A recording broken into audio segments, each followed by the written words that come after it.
ನಮಸ್ಕಾರ ಸ್ನೇಹಿತರೆ, ನಮ್ಮ ನಂಬಿಕೆಗೆ ಸ್ವಾಗತ ಸುಸ್ವಾಗತ. ಸ್ನೇಹಿತರೆ, ಶ್ರೀರಾಮನ ಹೆಸರು ಕೇಳಿದಾಕ್ಷಣ ಅದೊಂದು ಮೈ ರೋಮಾಂಚನಗೊಳಿಸುವ ಅಧ್ಯಾಯ.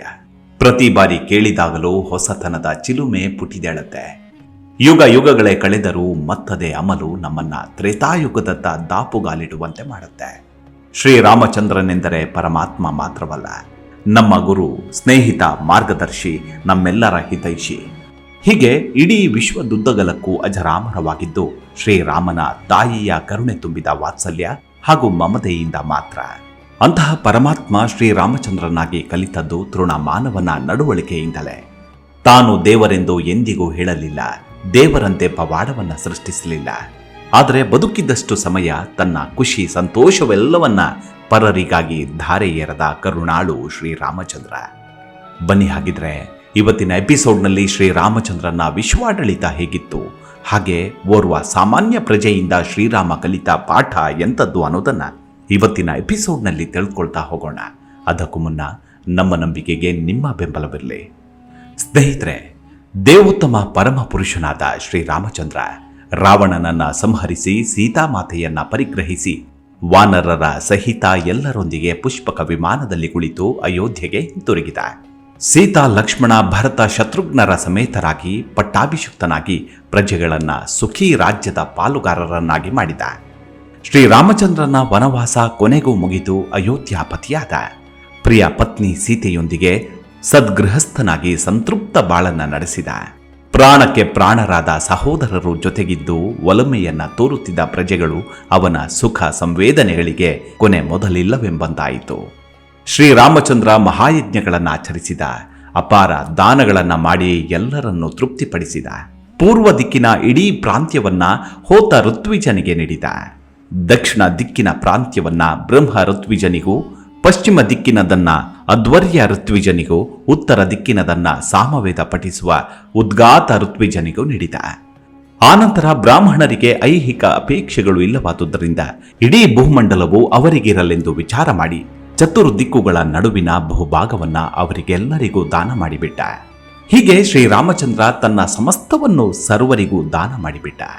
ತನಗಾಗಿ ಸ್ವಂತ ಬಳಕೆಯ ವಸ್ತುಗಳನ್ನ, ಆಭರಣಗಳನ್ನ ಉಳಿಸಿಕೊಂಡ. ರಾಣಿ ಸೀತಾದೇವಿಗೆ ದೊರಕಿದ್ದು ಬರೀ ಮೂಗುನತ್ತು ಮಾತ್ರ. ಇದನ್ನ ಕಂಡ ದೇಶದ ಬ್ರಾಹ್ಮಣರೆಲ್ಲರಿಗೂ ಸಂತೋಷವಾಯಿತು. ಅವರೆಲ್ಲರೂ ಸುಪ್ರೀತರಾದರು. ಆದರೆ ಆಸ್ತಿಪಾಸ್ತಿಗಳನ್ನ ಹೊಂದಿ ಲಾಭ ಗಳಿಸುವುದು ಬ್ರಾಹ್ಮಣರಿಗೆ ಸಲ್ಲದು ಎಂದವರು ಭಾವಿಸಿಕೊಂಡಿದ್ರು. ಭೂಮಿಯನ್ನ ಹೊಂದುವುದು, ಪ್ರಜೆಗಳನ್ನ ಆಳುವುದು ಬ್ರಾಹ್ಮಣರ ಪ್ರವೃತ್ತಿಯಲ್ಲ, ಇದು ಕ್ಷತ್ರಿಯರ ಕೆಲಸ. ಕೂಡಲೇ ಬ್ರಾಹ್ಮಣರೆಲ್ಲರೂ ಶ್ರೀರಾಮಚಂದ್ರನ ಬಳಿಗೆ ಬಂದರು. ಶ್ರೀರಾಮಚಂದ್ರ, ನೀನು ನಮ್ಮೆಲ್ಲರ ಮೇಲಿಟ್ಟಿರುವ ಪೂಜ್ಯ ಭಾವನೆಯಿಂದ ಸುಪ್ರೀತರಾಗಿದ್ದೇವೆ. ನಮ್ಮ ಹೃದಯಗಳು ಕರಗಿ ಹೋಗಿವೆ. ನಮ್ಮೆಲ್ಲರ ಅಭಿಮಾನದ ಪ್ರಭು ಶ್ರೀರಾಮಚಂದ್ರನೇ, ನಮಗೆ ಭೂಮಿ ಕಾಣಿಕೆಗಳ ಅಗತ್ಯವಿಲ್ಲ.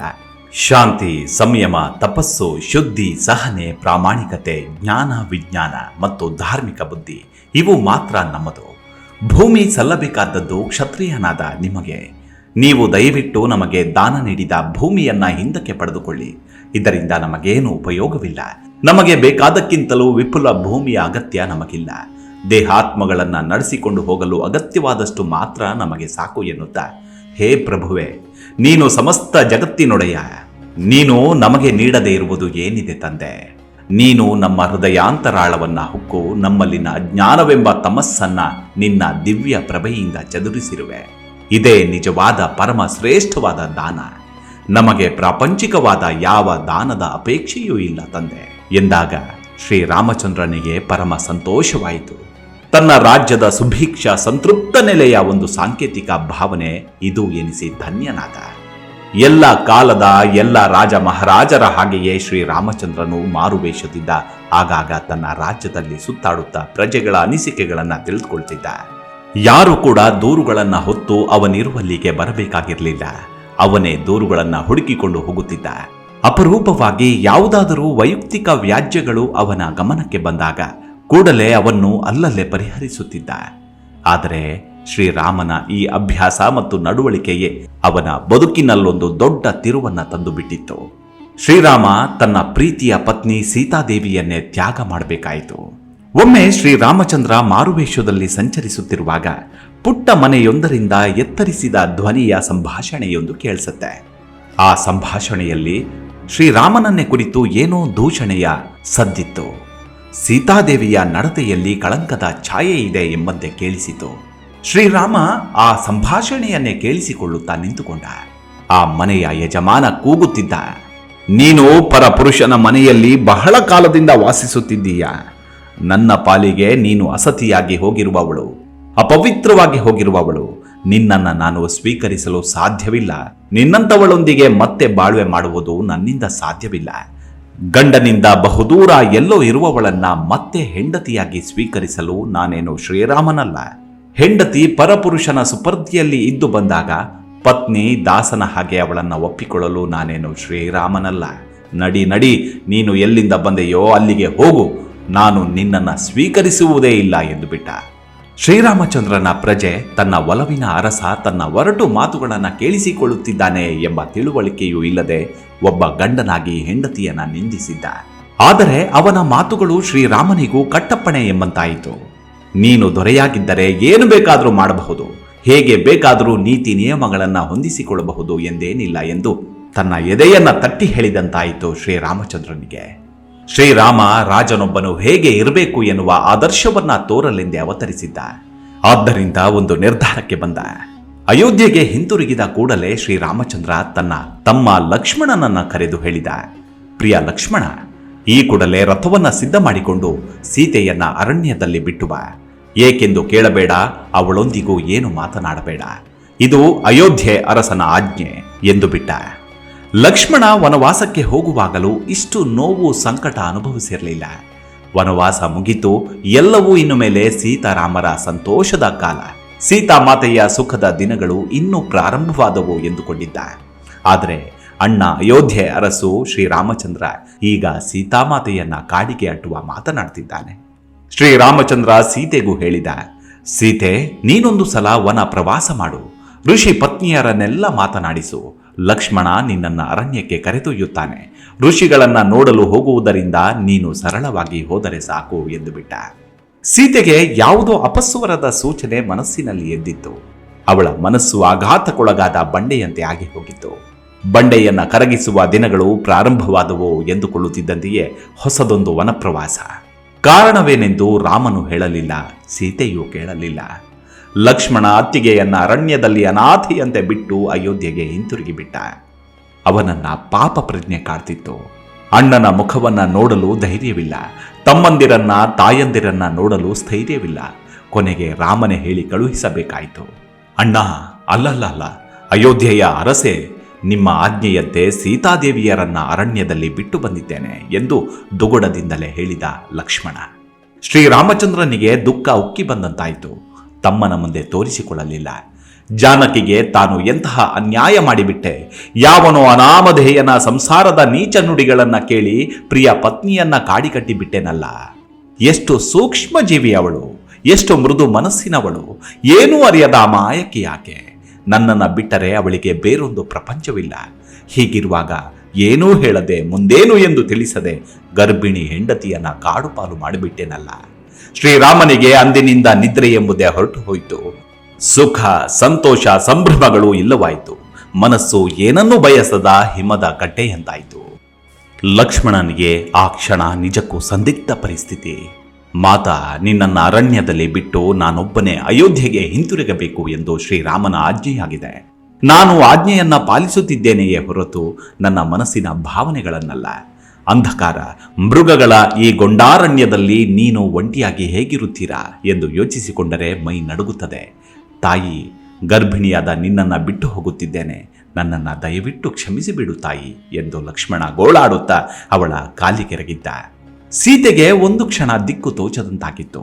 ಆದರೆ ಆಘಾತವಾಗಲಿಲ್ಲ. ತನ್ನ ಜೀವನದಲ್ಲಿ ಏನು ಬೇಕಾದರೂ ಆಗಬಹುದು, ಇದು ಲಂಕಾವಾಸದ ಒಂದು ವಿಸ್ತರಣೆ ಅಂದುಕೊಂಡಳು ಅಷ್ಟೇ. ಲಕ್ಷ್ಮಣ, ಸಂಕಟ ಪಡಬೇಡ. ಶ್ರೀರಾಮಚಂದ್ರ ಪ್ರಭುವಿನ ಆಜ್ಞೆಯನ್ನ ಪಾಲಿಸಬೇಕಾದದ್ದು ನಮ್ಮೆಲ್ಲರ ಕರ್ತವ್ಯ. ನೀನು ಹೋಗಿ ಬಾ, ಶ್ರೀಹರಿ ನನ್ನನ್ನ ಕಾಪಾಡುತ್ತಾನೆ ಎಂದು ಹೇಳಿದ್ದಳು. ಲಕ್ಷ್ಮಣ ಬಂದ ರಥದಲ್ಲೇ ಹಿಂತಿರುಗಿ ಹೋದಾಗ ದಿಗ್ಗೆಂದು ಅರಣ್ಯದ ಕಾರ್ಗತ್ತಲು ಕಣ್ಣುಗಳನ್ನಾವರಿಸಿಕೊಂಡಿತ್ತು. ಏನು ಕಾಣದಾಯಿತು. ಆಕೆ ಅಲ್ಲೇ ಕುಸಿದು ಕುಳಿತಳು. ಅನಿಶ್ಚಿತ ಸ್ಥಿತಿ ಅವಳ ನಿದ್ರೆಯನ್ನ ಕಸಿದುಕೊಂಡಿತ್ತು. ಕತ್ತಲು ಹರಿದು ಮುಂಜಾವಿನ ಬೆಳಕು ಹರಡಿಕೊಂಡಾಗ ಸೀತೆ ಎದ್ದು ನಿಧಾನವಾಗಿ ಮುಂದೆ ಹೆಜ್ಜೆ ಹಾಕ್ತಾಳೆ.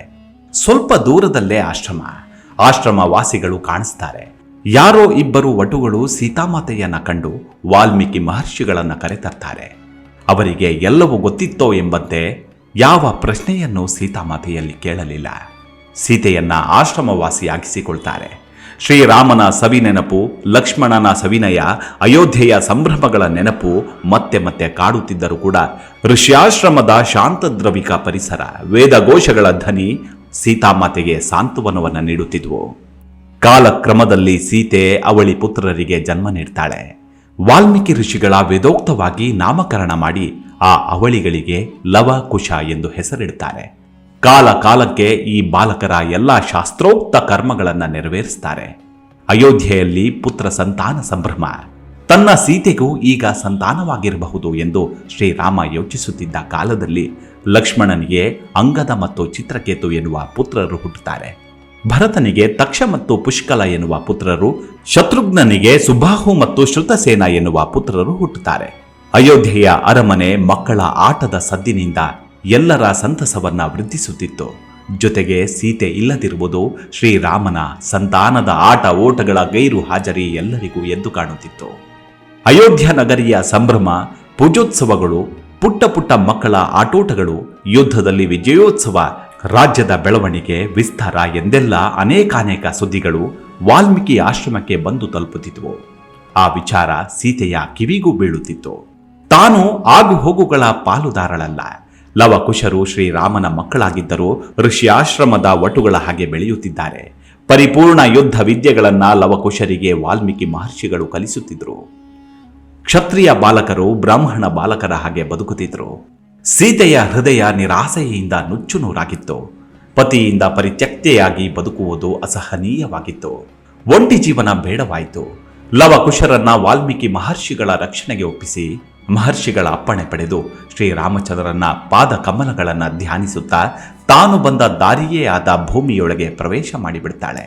ಸೀತಾದೇವಿ ಭೂಮಿಯೊಳಗೆ ಪ್ರವೇಶ ಮಾಡಿದ್ದು ಬಹುಬೇಗ ದೊಡ್ಡ ಸುದ್ದಿಯಾಗಿ ಬೆಳೆದು ಅಯೋಧ್ಯೆಯ ಪ್ರಜೆಗಳೆಲ್ಲವನ್ನ ತಲುಪಿ ಶ್ರೀರಾಮಚಂದ್ರನನ್ನು ತಲುಪಿ ಎಲ್ಲರನ್ನೂ ದುಃಖದಲ್ಲಿ ಮುಳುಗಿಸಿತು. ಶ್ರೀರಾಮನಿಗೆ ದುಃಖ ತಡೆಯಲಾಗಲಿಲ್ಲ. ಶ್ರೀರಾಮ ತಾನೇ ದೇವೋತ್ತಮ ಪರಮ ಪುರುಷನಾದರೂ ಸೀತಾದೇವಿಯ ಲೋಕೋತ್ತರ ಗುಣಗಳನ್ನು ನೆನೆಯುತ್ತಾ ಅಲೌಕಿಕ ಪ್ರೇಮದಿಂದಾಗಿ ದುಃಖ ಸಾಗರದಲ್ಲಿ ಮುಳುಗಿದ. ಸೀತಾಮಾತೆಯು ಭೂಮಿಯೊಳಗೆ ಪ್ರವೇಶಿಸಿದ ತರುವಾಯ ಶ್ರೀರಾಮಚಂದ್ರ ದುಃಖ ತಪ್ತನಾಗಿದ್ದುಕೊಂಡೇ 10 ಸಹಸ್ರ ವರ್ಷಗಳ ಕಾಲ ಅಗ್ನಿಹೋತ್ರ ಯಜ್ಞವನ್ನು ಆಚರಿಸುತ್ತಾ ದಂಡಕಾರಣ್ಯದಲ್ಲೇ ಸಂಚರಿಸುತ್ತಿದ್ದ ಶ್ರೀರಾಮಚಂದ್ರ ಬ್ರಹ್ಮ ಜ್ಯೋತಿಯ ಆಚೆಗಿದ್ದ ಅವನ ಧಾಮವಾದ ವೈಕುಂಠ ಲೋಕವನ್ನ ಸೇರಿದ. ಶ್ರೀರಾಮಚಂದ್ರ ರಾವಣನನ್ನ ವಧಿಸಿದ್ದು ದೇವತೆಗಳ ಕೋರಿಕೆಯ ಮೇರೆಗೆ. ರಾವಣ ವಧೆ, ಸೇತು ನಿರ್ಮಾಣ ಮೊದಲಾದ ಯಾವುದೇ ಕಾರ್ಯಗಳಲ್ಲಾಗಲಿ ದೇವೋತ್ತಮ ಪರಮ ಪುರುಷನಾದ ಶ್ರೀರಾಮಚಂದ್ರನ ವಾಸ್ತವವಾದ ಮಹಿಮೆ ಎದ್ದು ಕಾಣುವುದಿಲ್ಲ. ಪ್ರಭುವಿನ ಆಧ್ಯಾತ್ಮಿಕ ಶರೀರವು ಯಾವಾಗಲೂ ವಿವಿಧ ಲೀಲೆಗಳಲ್ಲಿ ನಿರತವಾಗಿರುತ್ತೆ. ಶ್ರೀರಾಮನಿಗೆ ಸಮರಾದವರಾಗಲಿ ಶ್ರೇಷ್ಠರಾದವರಾಗಲಿ ಇಲ್ಲ. ರಾವಣನನ್ನ ಕೊಲ್ಲಲು ಆತ ಕಪಿಗಳ ಸಹಾಯ ತೆಗೆದುಕೊಳ್ಳಬೇಕಾಗಿರಲಿಲ್ಲ. ಹೀಗೆ ಯಾವ ದೈವತ್ವದ ಪ್ರದರ್ಶನ ಮಾಡದೆ ಮಾನವೀಯತೆಯನ್ನೇ ಮೆರೆಸಿದ ಶ್ರೀರಾಮಚಂದ್ರನು ಮುಂದೆ ಎಲ್ಲರಿಂದಲೂ ಪೂಜಾರ್ಹನಾಗಿದ್ದಾನೆ. ಸಕಲ ಪಾಪ ಫಲಗಳನ್ನು ತೊಳೆಯುವ ಶ್ರೀರಾಮಚಂದ್ರನ ಅಕಳಂಕ ನಾಮವನ್ನ ಹಾಗೂ ಪ್ರಖ್ಯಾತಿಯನ್ನ ಎಲ್ಲ ದಿಕ್ಕುಗಳಲ್ಲೂ ಕೊಂಡಾಡಲಾಗತ್ತೆ.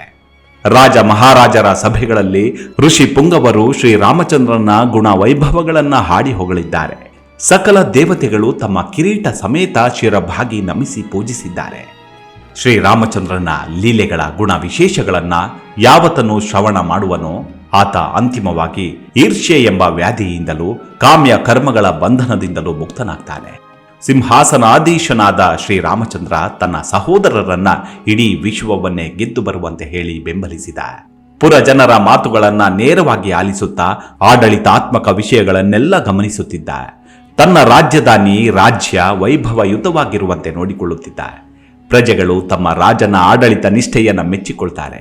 ಶ್ರೀರಾಮಚಂದ್ರ ಭೇಟಿ ಕೊಟ್ಟ ಕಡೆಯಲ್ಲೆಲ್ಲ ಪ್ರಜೆಗಳು ಶ್ರೀಮಂತರಾಗಿ ಶೃಂಗರಿಸಿಕೊಂಡು ರಾಮನನ್ನ ಸ್ವಾಗತಿಸುತ್ತಿದ್ರು. ವಿಶೇಷ ದ್ವಾರಗಳನ್ನು ನಿರ್ಮಿಸುತ್ತಿದ್ರು. ರಾಮನನ್ನ ಪೂಜಿಸಿ ಆಶೀರ್ವಚನ ಕೋರುತ್ತಿದ್ರು. ಹೂಮಳೆಗರೆಯುತ್ತಿದ್ರು. ಶ್ರೀರಾಮಚಂದ್ರ ಸೀತಾದೇವಿಯೊಂದಿಗಿದ್ದಾಗ ವೈಭವದಿಂದ ಸ್ವರ್ಗೀಯ ಪ್ರಭೆಯಿಂದ ರಾಜ್ಯವನ್ನಾಳುತ್ತಾ ಕಂಗೊಳಿಸುತ್ತಿದ್ದ. ಇಡೀ ಅರಮನೆ ದೀಪಗಳಿಂದ ಅಲಂಕೃತ ಸ್ತ್ರೀ ಪುರುಷರಿಂದ ಮೆರೆಯುತ್ತಿತ್ತು. ಪತ್ನಿ ಸೀತೆಯೊಂದಿಗೆ ವಾಸಿಸುತ್ತಾ ಶ್ರೀರಾಮ ಪರಿಪೂರ್ಣ ಶಾಂತಿಯನ್ನು ಅನುಭವಿಸಿದ.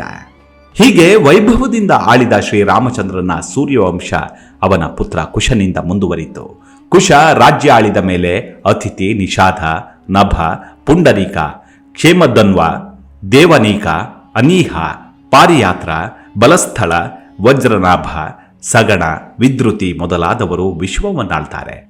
ವಿದ್ರುತಿಯಿಂದ ವಂಶ ಮುಂದುವರಿಯಿತು. ಹಿರಣ್ಯನಾಭ, ಯಾಜ್ಞವಲ್ಕ್ಯ, ಪುಷ್ಪ, ಧ್ರುವಸಂ, ಸುದರ್ಶನ, ಅಗ್ನಿವರ್ಣ, ಶೀರ್ಘ, ಮರು, ಪ್ರಸುಶ್ರುತ, ಸಂಧಿ, ಅಮರ್ಷಣ, ಮಹಸ್ವಾನ್, ವಿಶ್ವಬಾಹು, ಪ್ರಸೇನಜಿತ್, ತಕ್ಷಕ, ಬೃಹದ್ಬಲ ಮೊದಲಾದವರು ವಂಶವನ್ನು ಮುಂದುವರಿಸ್ತಾರೆ. ಮುಂದೆ ಸಂತಾನವಾಗದಿದ್ದ ಕಾರಣ ಸುಮಿತ್ರನೊಂದಿಗೆ ಈ ವಂಶಾವಳಿಯ ಮುಕ್ತಾಯವಾಗುತ್ತೆ. ಹೀಗೆ ಶ್ರೀರಾಮ ತನ್ನ ಅವತಾರ ಮುಗಿಸಿದರೂ ಕೂಡ ಇಂದಿಗೂ ನಮ್ಮಂತರಂಗದಲ್ಲಿ ಆತ್ಮರಾಮನಾಗಿ ಜೀವಂತನಾಗಿದ್ದಾನೆ. ನಮ್ಮ ಉಸಿರಿನ ಏರಿಳಿತದ ಭಾವವನ್ನ ಬಲ್ಲವನಾಗಿ ಸಕಲ ಜೀವರಾಶಿಗಳ ರಕ್ಷಣೆ ಮಾಡುತ್ತಿದ್ದಾನೆ.